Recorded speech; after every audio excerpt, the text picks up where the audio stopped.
Hello दोस्तों, technical Punjabi channel में आप सभी का स्वागत है। जैसे कि आप जानते हो कि हम हिंदी साहित्य के रिगार्डिंग वीडियोस लेके आते हैं। आज हम हाजिर हुए एक नई वीडियो के साथ जिसका विषय है रीतिकाल की विशेषताएं, या कह सकते हैं कि रीतिकाल की प्रवृत्तियाँ। अब ये रीतिकाल की प्रवृत्तियाँ करने से पहले मैं आपको बताना चाहती हूँ कि हमने पिछली वीडियो में रीतिकाल का वर्गीकरण किया था, तो उसी के अनुसार हम रीतिकाल की जो विशेषताएं हैं वो करेंगे। तो वीडियो शुरू करने से पहले आपसे गुजारिश है कि अगर आपको हमारी वीडियोस अच्छी लगती हैं तो वीडियो को लाइक, कमेंट, शेयर ज़रूर कीजिएगा। ऐसी वीडियोस पाने के लिए हमारे चैनल को सब्सक्राइब भी ज़रूर कीजिएगा। अब चलते हैं, वीडियो शुरू करते हैं। देखिए, रीतिकाल का वर्गीकरण हमने 3 भागों में किया था, रीतिबद्ध, रीति सिद्ध और रीति मुक्त। ठीक है, तो आज हम जो विशेषताएं करेंगे वो इसके 2 पार्ट्स की विशेषताएं इकट्ठी हैं, कंबाइन हैं, रीतिबद्ध और रीति सिद्ध की। ठीक है, तो रीति मुक्त की हम अलग से करेंगे विशेषताएं। अब तो इन दोनों पार्टों को हमने नाम दिया रीतिकाल। ओके, मतलब सिर्फ विशेषताओं के लिए। अब सबसे जो पहली इसकी विशेषता है वो है रीति निरूपण।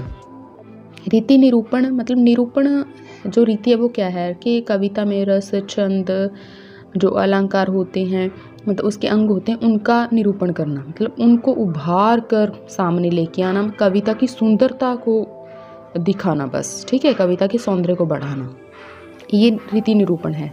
आसान शब्दों में अगर बताऊं मैं तो रीति निरूपण सबसे प्रमुख विशेषता रही है। अब इस रीति निरूपण विशेषता को ध्यान में रखते हुए रीतिकाल के कवियों को आगे वर्गीकृत किया जाता है। तो 3 पार्ट्स में उनको वर्गीकृत किया जाता है। पहला है काव्यांग परिचायक कवि।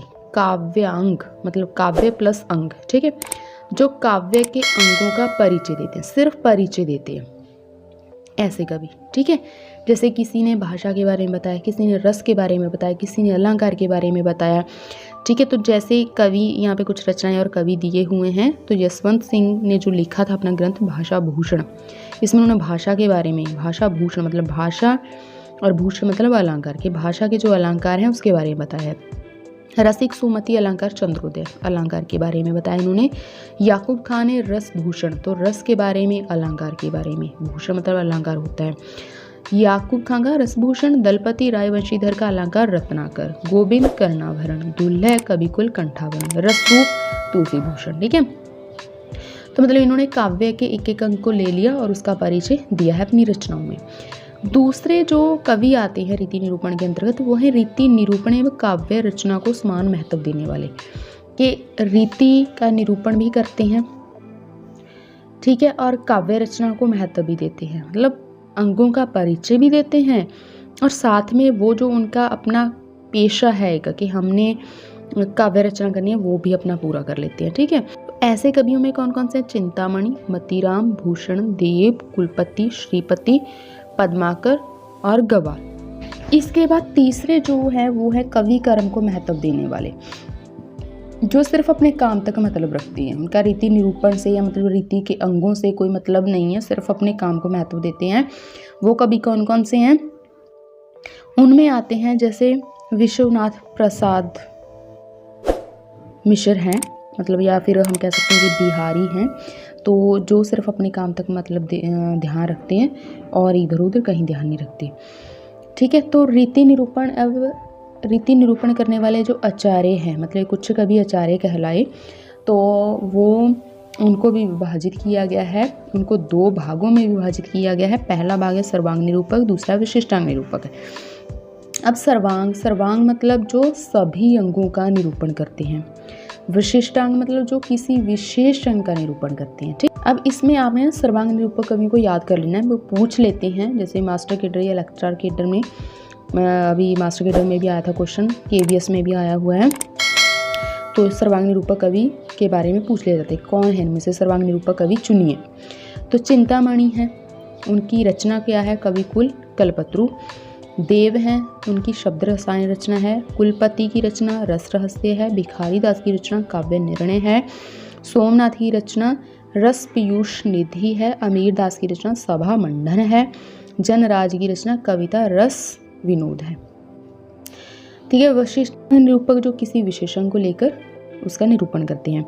जैसे इसमें 2 कवियों के ही नाम इन्होंने दिए हैं, बाकी और भी हैं मगर यहाँ किताब पे सिर्फ 2 के ही हैं। देव का भावविलास है और याकूब खां का रसभूषण है। इसमें मैं आपको एक ट्रिक बता रही हूँ सर्वांग निरूपक को याद करने की, ठीक है। अब ट्रिक ध्यान से सुनिएगा। चिंतामणि देव कुलपति ने भिखारी बनकर सोमनाथ अमीरदास जनराज के आगे सरवंगों का निरूपण किया। फिर से ट्रिक सुनिएगा। चिंतामणि देव कुलपति ने भिखारी बनकर सोमनाथ अमीरदास और जनराज के आगे सरवंगों का निरूपण किया, ठीक है। अब दूसरी विशेषता सुनिए। दूसरी विशेषता श्रृंगारिकता। श्रृंगारिकता हमने अभी तक पिछले 2 काल की है, एक तो भक्ति काल की, आदि काल की है। तो आदि काल में भी हमने देखा कि श्रृंगारिकता प्रमुख विशेषता है, तो वैसे ही जो रीति काल की विशेषता भी ये प्रमुख रही है श्रृंगारिकता, ठीक है। तो श्रृंगारिकता मतलब इसमें स्त्री के सौंदर्य के बारे में बताया जाता है, उसके आभूषणों की सुंदरता के बारे में बताया जाता है, ठीक है। इंद्रिय सुख के बारे में बताया जाता है, या ये जैसे इसमें भोग विलास प्रमुख रहा है इस काल के अंतर्गत, तो स्त्री को सिर्फ भोग विलास की वस्तु समझा जाता था, तो उसमें भोग इच्छा, भोग विलास का सुख, तो वो सब श्रृंगारिकता के अंतर्गत आते हैं। तो इसलिए श्रृंगारिकता भी इस काल की प्रमुख विशेषता रही है। अब ऐसे ही बिहारी के 2 हैं, औंधाई सीसी सुलखी विरह वर्णी बिललात विच है सूखी गुलाब गो चीटो हुई न गात। अब 2 एक बार पढ़ लीजिएगा, याद कर लीजिएगा। इस आबत चली जात उत चली 6 सातक हाथ चढ़ी हिंडोरी सी रहे लगी उसासन। इसकी तीसरी विशेषता जो है वो है अलंकारिकता।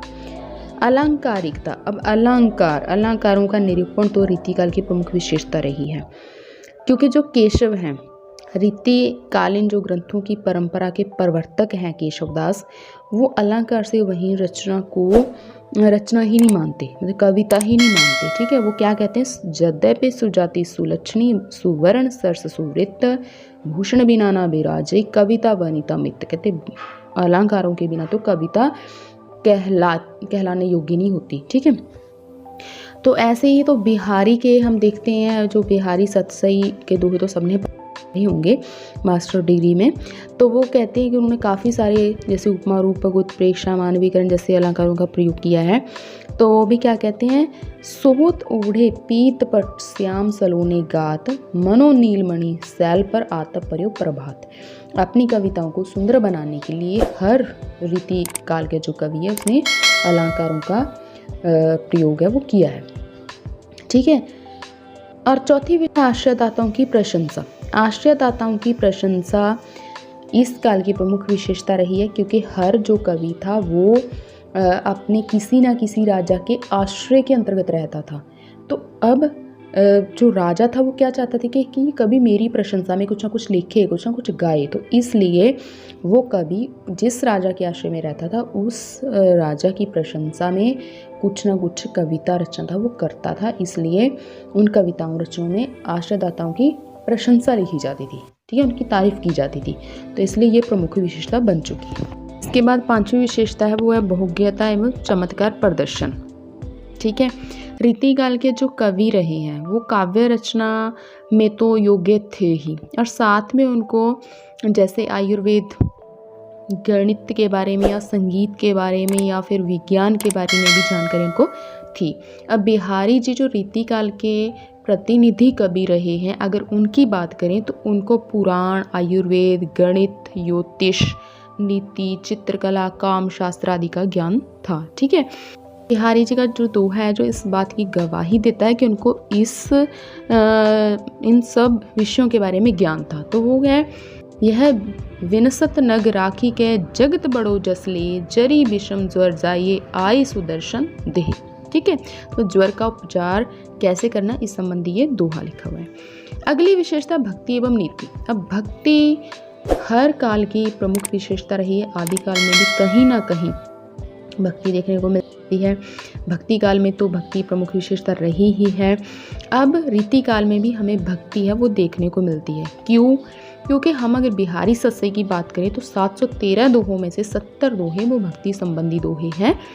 ठीक है, तो ऐसे ही नीति संबंधी दोहे भी देखने को मिलते। वो कहते हैं नर की अरु नल नीर की गति एक कर जोए जे तो नीचो होवे चले ते तो जो हुए। ये विरोधाभास अलंकार है।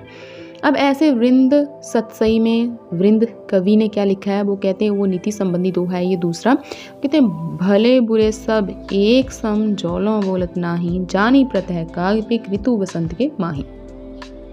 अगली विशेषता है सातवीं नारी भावना। तो नारी भावना देखो, जो रीतिकाल का जो नारी चित्रण हुआ है वो ज़्यादातर क्या था कि उसमें नारी को भोग की वस्तु समझा जाता था। ठीक है, तो भोग विलास की वस्तु मानकर चित्रण है वो हुआ है रीतिकाल में नारी का। तो दूसरा उसके नक्शिक अर्थात उसकी स्वरूप सुंदरता के बारे में भी हमें चित्रण है वो देखने को मिलता है।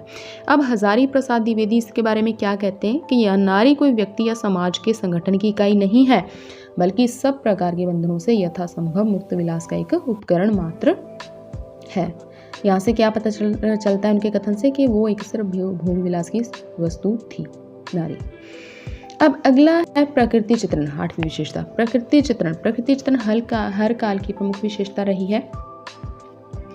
आदिकाल में प्रकृति चित्रण कैसा रहा है, भक्ति काल में कैसा रहा है, या फिर रीतिकाल में कैसा रहा है, ये पूछ लिया जाता है। रीतिकाल में जो प्रकृति चित्रण है वो अलंकारिक और उद्दीपन रूप में हुआ है।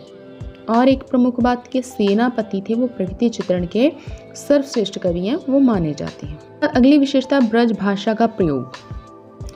अब हर काल की भाषा भी आपने याद रखनी है कि आदिकाल में काव्य की भाषा क्या थी, भक्ति काल में क्या थी और रीतिकाल में क्या है, आधुनिक काल में क्या होगी। ठीक है, आदिकाल में डिंगल पिंगल भाषा थी, भक्ति काल में अवधि और ब्रज दोनों ही थी क्योंकि तुलसीदास के बीच में अवधि का प्रयोग भी करते हैं। रीतिकाल में जो काव्य भाषा थी वो ब्रज भाषा थी और जो राजकीय भाषा थी वो फारसी थी। ये आपने याद रखना है, कुछ आपकी नॉलेज लिए बताया मैंने। ठीक है, तो ये उसके लिए भिखारीदास जी ने लिखा भी है कि ब्रज भाषा हेत ब्रजबास ही न अनुमान ऐसे ऐसे कविन की बानी हूँ सो जानी। तो ब्रज भाषा यहाँ इस दोहे से भी पता चलता है कि ब्रज भाषा इस काल की एक प्रमुख काव्य भाषा रही है। तो ये था जो हमने विशेषताएं की हैं रीतिकाल की। अगर आपको मेरी वीडियो अच्छी लगी तो इसको लाइक ज़रूर करें। अगर आप ऐसी वीडियोस पाना चाहते हैं तो हमारे इस सब्सक्राइब भी ज़रूर कीजिएगा। सो वीडियो देखने के लिए आपका बहुत बहुत धन्यवाद। Thank you.